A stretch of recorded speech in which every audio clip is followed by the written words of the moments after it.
Osmania university విద్యార్థులందరికీ మనవి. BA, BCom, BSc, BZC, BBA second year third semester Telugu syllabus 2024 అని గ్రూపులకు వారికి అందరికీ తెలుగు సిలబస్ ఒకే విధంగా ఉంటుంది. దయచేసి మా వీడియోలని చివరి వరకు చూడవలసిందిగా మా మనవి. కవి పరిచయం. కవి గోనబుద్ధారెడ్డి. కాలం 1210. తండ్రి విట్టలక్ష్మనాథుడు. రచనలు తెలుగు రామాయణాలలో రంగనాథ రామాయణమే మొదటిది. పాఠము యొక్క సందర్భం: సీతాదేవి మరియు రామలక్ష్మణులు పర్ణశాలలో నివసించేవారు. ఒకానొక సమయంలో రామలక్ష్మణులు లేని సమయంలో రావణాసురుడు సీతాదేవిని అపహరించుకుని లంక నగరానికి తీసుకుని వెళ్ళాడు.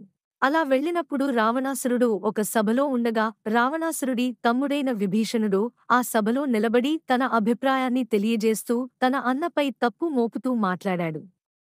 ఎవరూ లేని సమయంలో సీతను అపహరించడం సరైనది కాదు, అది చాలా తప్పు అని విభీషణుడు తన అభిప్రాయాన్ని సభలో తెలియజేయగా రావణాసురుడు అందుకు కోపపడి తన తమ్ముడిని లంకా నగరం నుండి వెలివేశాడు.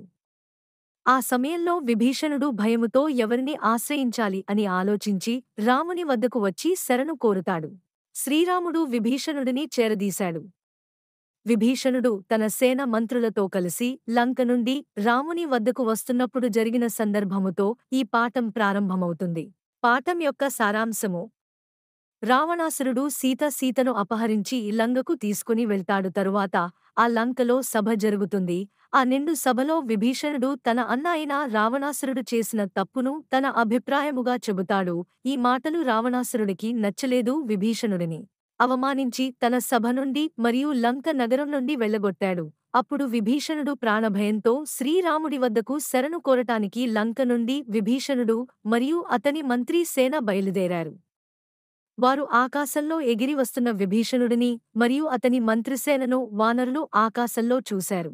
సుగ్రీవుడు ఆకాశం వైపు చూసి వస్తున్న రాక్షసుడిని చూడండి, అతడు పర్వతమంత ఆకారంతో మహాపరాక్రమముతో అనేక ఆయుధాలను ధరించి వస్తున్నాడు అని పెద్ద కేక వేశాడు.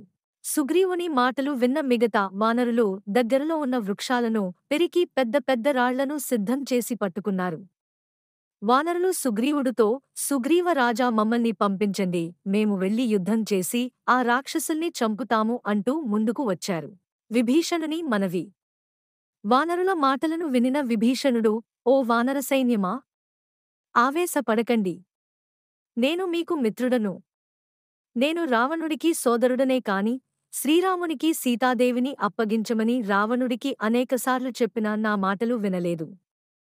నా ప్రయత్నాలకు అతనికి కోపం వచ్చి నన్ను సభ నుండి పంపించి వేశాడు. లంకలో ఉంటే చంపుతాను అని బెదిరించాడు. గనుక శ్రీరామ దర్శనం కోసం నేను ఎదురుచూస్తూ లంక నుండి బయలుదేరాను. నిజంగానే నాలో ఎటువంటి మోసబుద్ధి లేదు. ఒక్కసారిగా శ్రీరాముడి అభయం ఇప్పించండి అని మనవి చేశాడు. శ్రీరాముడితో సుగ్రీవుని మాటలు. విభీషణుని మాటలు విన్న సుగ్రీవుడు శ్రీరాముని వద్దకు వెళ్లి విభీషణుడు చెప్పిన మాటలు చెప్పాడు. ఈ విధంగా: ఓ శ్రీరామా, రావణాసురుడు కోపంతో తన తమ్ముడిని పంపించేస్తే లంక నుండి విభీషణుడు తన మంత్రీ సైన్యం మన వైపునకు వచ్చారు. తన సేనతో ఆకాశంలో ఉన్నాడు. మీ అభయం కోసం కోరుతున్నాడు. మీ అభిప్రాయం ఈ విషయంలో ఏమిటో నాకు తెలియదుగాని రాక్షసుడి తమ్ముడు గనుక ఇతని నమ్మరాదు. రాక్షసులు మోసానికి మూలము. అయినా లంకను విడిచి ఇక్కడికి ఎందుకు వస్తాడు? ఇందులో ఏదో మోసం ఉంది. ఈ నీచుడిని చంపడమే మంచిది అని సుగ్రీవ శ్రీరామతో చెప్పాడు. హనుమంతుడి ఉద్దేశము. ఇది విన్న హనుమంతుడు విభీషణుడితో రాముడితో మాట్లాడుతూ, రామా, విభీషణుడు రావణాసురుడు సభలో సీతాదేవి గురించి ధర్మంగా మాట్లాడితే బహుశా లంక నగరం నుండి వెళ్ళగొట్టి ఉండవచ్చు. ఒకవేళ నిజంగా అదే జరిగితే అందులో ఎటువంటి మోసం లేదు. మోసం చేసేవారి మనస్సు వారి మాట తీరులోనే అర్థమవుతుంది. విభీషణుడి మాటల్లో ఆ మోసం మరియు భావం కనిపించుటలేదు. లంకకు నేను వెళ్ళినప్పుడు కూడా ఇంద్రజిత్తుడు నన్ను బంధించినప్పుడు, బాధ పెట్టినప్పుడు విభీషణుడు లేచి ఈ లంక నగరానికి దూతగా వచ్చిన వ్యక్తిని హింసించకూడదు, అది రాజధాని కాదు అని చెప్పాడు.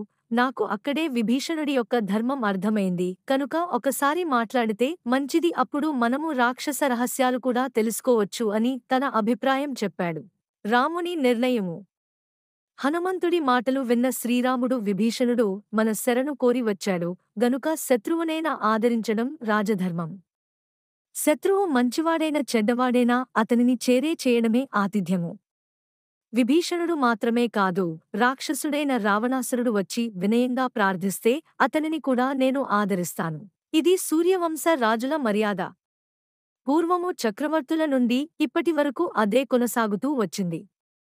శరణు కోరిన శిబి చక్రవర్తి పావురాన్ని రక్షించడం కొరకు తన శరీరంలో ఉన్న డేగాను కోసి ఇచ్చాడు. ఇచ్చిన మాట కోసం పావురాన్ని కాపాడాడు. ఆపదలో ఉన్నవారిని ఆదరించినప్పుడే అశ్వమేధ యాగ ఫలితం దక్కుతుంది. ఓ సుగ్రీవా! నేను అభయమిచ్చానని తెలియజేయి. నీవు వెళ్ళి విభీషణుడిని తీసుకునిరా అని శ్రీరాముడు జవాబు ఇచ్చాడు. సుగ్రీవుని ప్రశంసలు. రాముడి వద్దకు వచ్చిన ఈ సుగ్రీవుడు రామ మాటలు వినగానే రావణాసురుడి తమ్ముడు శరణ కోరితే అతనిని వెంటనే ఆదరించడం తమరి గొప్పతనం. ఏ రాజులో కూడా ఇంత సాహసం నేను చూడలేదు అన్నాడు. సుగ్రీవుడు విభీషణుడి వద్దకు వెళ్లి హత్తుకుని రాముడి అభయం తమరికి లభించింది అని ప్రేమతో రాముడి వద్దకు తీసుకువెళ్లాడు. విభీషణుడు రాముడిని చూసి సంతోషముతో రాముడి పాదాలకు సాష్టాంగ నమస్కారము చేసి అతనిని కొనియాడి శరణు కోరాడు. విభీషణుడు రాముడిని స్తుతించుట. శ్రీరామ నిత్య కళ్యాణ గుణకర, మహావీర, దయగలవాడా! నీవే యుగభోక్తవు. నీవు క్షరానివి, అక్షరానివి. బ్రహ్మదేవుడు నిన్ను కొనియాడలేడు. నేను రాక్షసుడిని. నన్ను కాపాడు, నాకు అభయం ఇవ్వు. అందరినీ కాపాడే నిన్ను నేను శరణు కోరుతున్నాను. కాపాడు అని విభీషణుడు ప్రార్థించాడు. శ్రీరాముడి అనుగ్రహం. విభీషణుడి స్తోత్రాన్ని విన్న దయామూర్తి శ్రీరాముడు ఇలా అన్నాడు: ఓ విభీషణుడా! నీవు రాక్షస రావణుడి తమ్ముడవు. కాని ఇప్పటినుండి నీవు నాకు తమ్ముడవే. నాకు నీవు కూడా లక్ష్మణుని వంటివాడవే. సహోదర భావంతో నిన్ను హృదయపూర్వకంగా ఆహ్వానిస్తున్నాను అని రాముడు చేరదీశాడు. రాముడు విభీషణుడి చేయి పట్టుకుని సముద్రము వద్దకు విభీషణుడిని తీసుకుని వెళ్ళి, ఓ విభీషణుడా! రావణాసురుడు బలాన్ని గురించి మాకు తెలియజెప్పు అని అడిగాడు.